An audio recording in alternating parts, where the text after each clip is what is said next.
Islam and greetings, and to continue with heritage.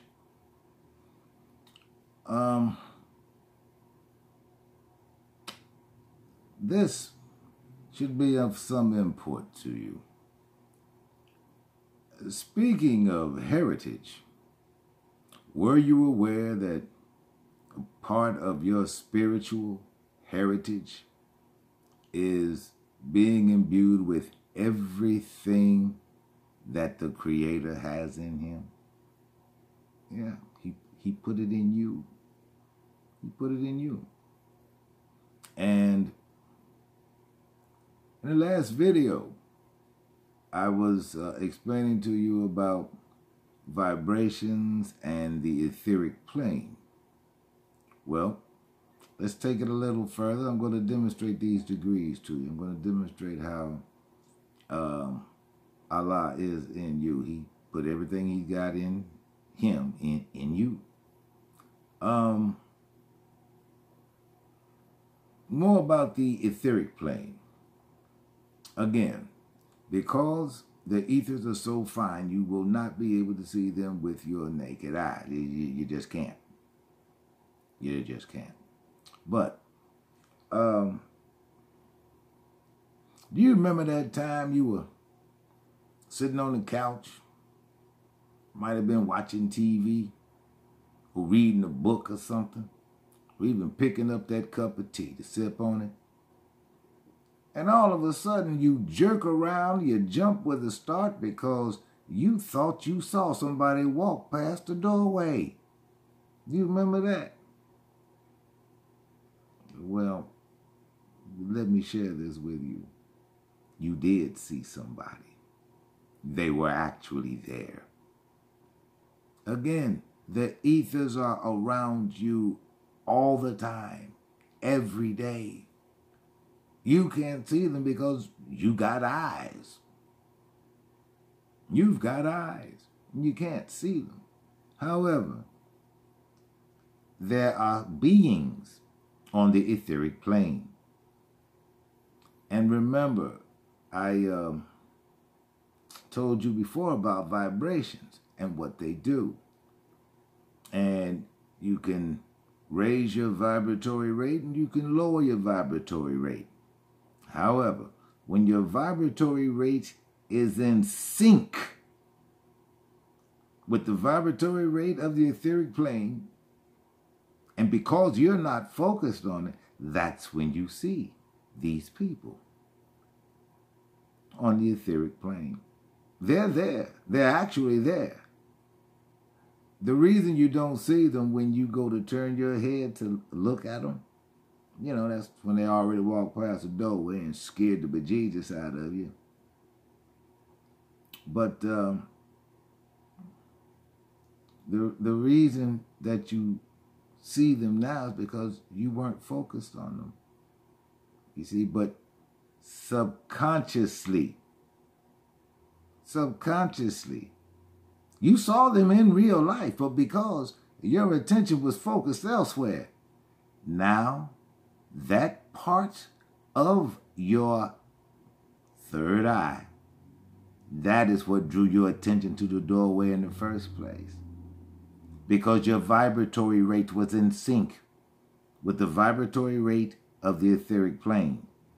And when you're in sync with the ethers, well, of course, quite naturally, you're going to match.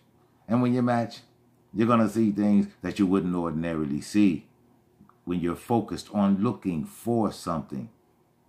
But when you're focused on looking at something else, you will see them. You will see them.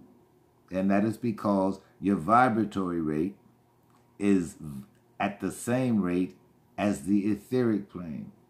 You see, because when you fell to this plane, your vibratory rate, it got slower and slower and slower still. However, when you're focused, when your attention is focused elsewhere, you know, you stand in the kitchen, you might be trying to cut up a tomato, and that's when you see that person walk past the door. They're really there. they're really there. And they don't mean you any harm. They're just going about their business. They don't know that you can see them. That's why they feel so free to walk around you. You just don't say excuse me when you pull out a chair and sit on them. But yes, they're there. And you do see them. And your science explains why. Everything vibrates. That's your heritage too. However, I hope we are clear with that so that the next time it happens to you, you don't approach it like it's an aberrant, like it's an aberration or an aberrant phenomena. No, happens all the time. You bump into them going to the bathroom. You hit them with dresser drawers when you pull them out. They're just around you. They're just around you.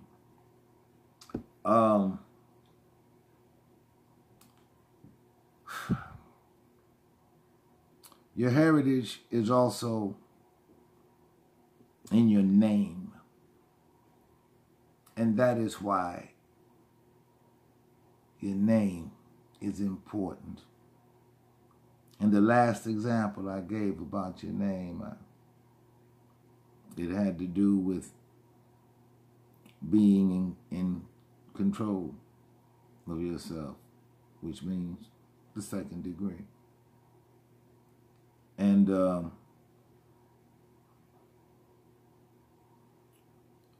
one of the things which was very prominent in our society was the love and protection of the family name. Because that's what mattered. Your name mattered. And not necessarily for the same reason I gave in the example in the prior video. No. This time, your name says everything about you. It says everything about you because your father is known. That is when your name has value, when your father is known. Now, what this relates to is these young girls having these out-of-obligation births. And there was, in our society, at one time, if a woman gave birth to a child, and that child had no name, and by that I mean she wasn't obligated to anybody, she didn't even have a steady boyfriend, she was just loose or whatever her circumstances, whatever her reasons. She brought a baby to term, a baby with no name. And a child with no name was a bastard. And the reason our society did not tolerate bastards was because what we knew was bastards are never any good for any society. They contribute nothing. And because they have no name, they have no real value. They have no real value. Now, unless, despite them knowing what they were and who they weren't, I mean, I'm not, some of them actually were invited to remain in the society. But overall, the woman who had that bastard child, she and that child were turned out if they weren't both killed in the streets. If they weren't both killed in the streets, they were driven out of the nation. because bastards made no contributions to the society. They regularly just did what unruly, uncivilized, undisciplined boys do, because he had no father to guide him in the correct way. And because he didn't have a name, nobody could trust him. Didn't matter how his heart was. You have no name. You have no name. So after, for a while, him and his mama would be shunned until they decided to just drive him out of the nation or kill them in the streets. Because bastards have never been good for a society. Never. I have never seen a case in any age where that has worked out well for a society. And it is not working out for the Asiatic society. See, there is no name to respect. There is no name to be proud of or to bring pride to. Who is your father? You see? Because that's what they go by. Who is your father? And when you have no name,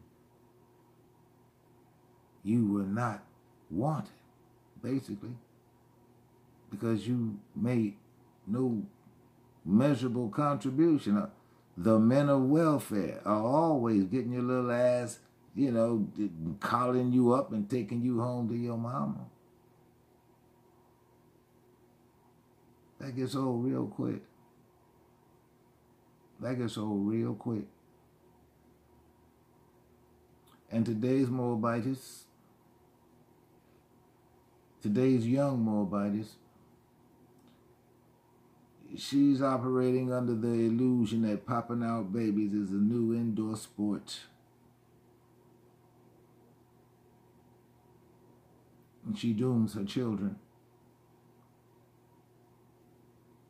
And Princess, you need to just stop, because you are not helping. You are not helping. You see, what's happened,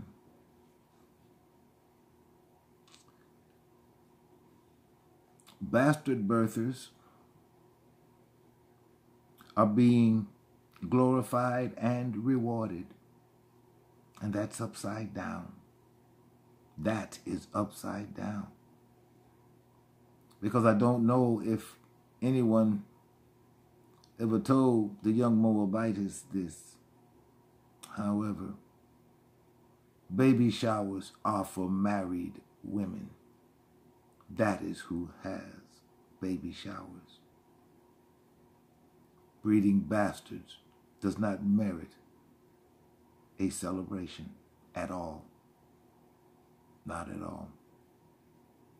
Because you made some incredibly bad decisions. Now the child has no name.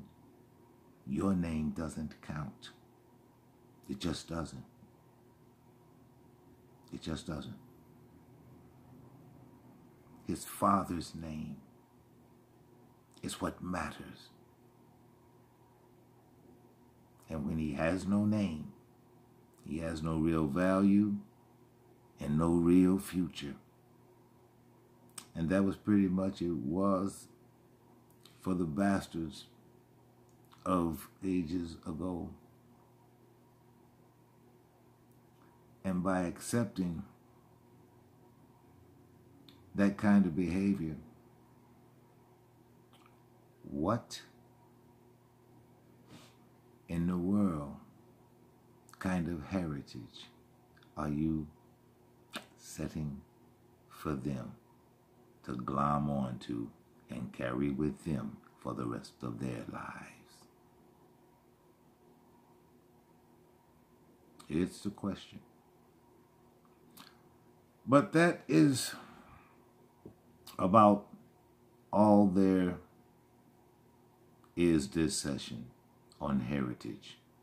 I'm not going to let that king of Morocco take ours, and I hope you stand with me so that we can still be here, at least in image, if our bodies are gone. But once our heritage is taken, because that's all we have left, they've taken everything else. But once our heritage has been given away to some tawny Moors, no. Because then we will have failed the next 7 generations. And I am not ready to concede defeat. Are you? My email's in the description box. Get up with your friends if your heritage means anything to you. Until our next session, I bid you peace.